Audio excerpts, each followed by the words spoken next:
Good morning students. हमने पिछली class में संज्ञा के बारे में पढ़ा था, संज्ञा के भेदों के बारे में पढ़ा था। संज्ञा की परिभाषा एक बार पुनः, किसी व्यक्ति, वस्तु, प्राणी, स्थान या भाव के नाम को संज्ञा कहते हैं। ठीक है। फिर संज्ञा के भेदों के बारे में हमने पढ़ा था कि संज्ञा के वैसे तो 3 भेद होते हैं, व्यक्तिवाचक, जातिवाचक और भाववाचक। लेकिन अंग्रेजी व्याकरण में कुछ परिवर्तन के कारण जातिवाचक संज्ञा के 2 और भेद बन गए हैं, द्रव्यवाचक और समुदायवाचक। इस प्रकार संज्ञा के कुल 5 भेद हो गए हैं, व्यक्तिवाचक संज्ञा, भाववाचक संज्ञा, जातिवाचक संज्ञा, द्रव्यवाचक संज्ञा और समुदायवाचक संज्ञा। हमने व्यक्तिवाचक, भाववाचक और जातिवाचक की परिभाषा पिछली क्लास में पढ़ ली थी। आज हम पढ़ेंगे द्रव्यवाचक संज्ञा के बारे में। देखिएगा, द्रव्यवाचक संज्ञा, जो शब्द किसी ऐसे धातु, द्रव्य अथवा पदार्थ के बारे में बताते हैं जिससे अन्य वस्तुएं बनती हैं, उन्हें द्रव्यवाचक संज्ञा कहते हैं।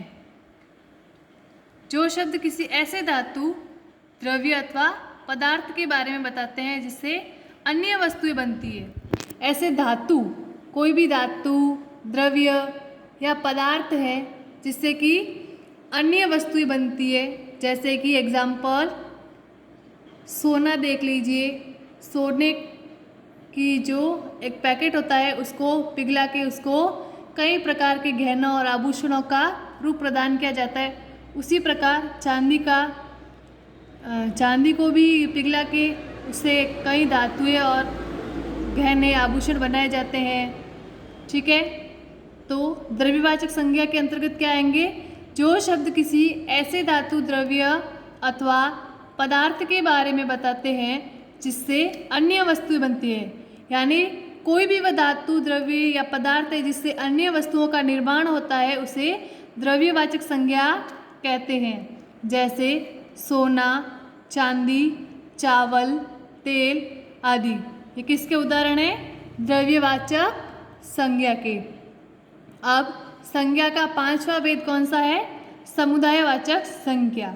समुदायवाचक संज्ञा, समुदाय का अर्थ है जैसे कि कोई झुंड है वगैरह, ऐसे नाम से ही प्रतीत हो रहा है कि समुदाय यानी कोई दल है, भीड़ है, वो झुंड, उसे क्या कहेंगे?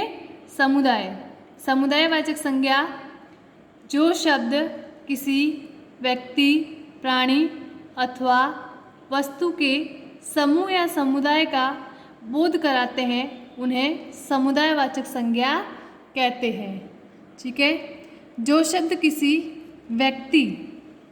व्यक्तियों के समूह के बारे में, किसी प्राणियों के समूह के बारे में अथवा बहुत सारी वस्तुएं, एक जैसी वस्तुओं के समूह के बारे में, उनका जो समूह है तो उसे क्या कहेंगे? समुदायवाचक संज्ञा के अंतर्गत वो आएगी।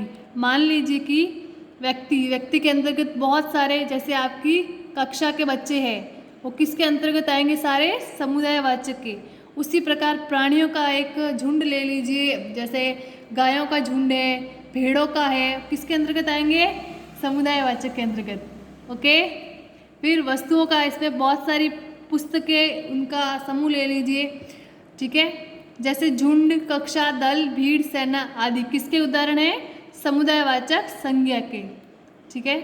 जो शब्द किसी व्यक्ति, प्राणी अथवा वस्तु के समूह या समुदाय का बोध कराते हैं, उन्हें क्या कहते हैं? समुदायवाचक संज्ञा।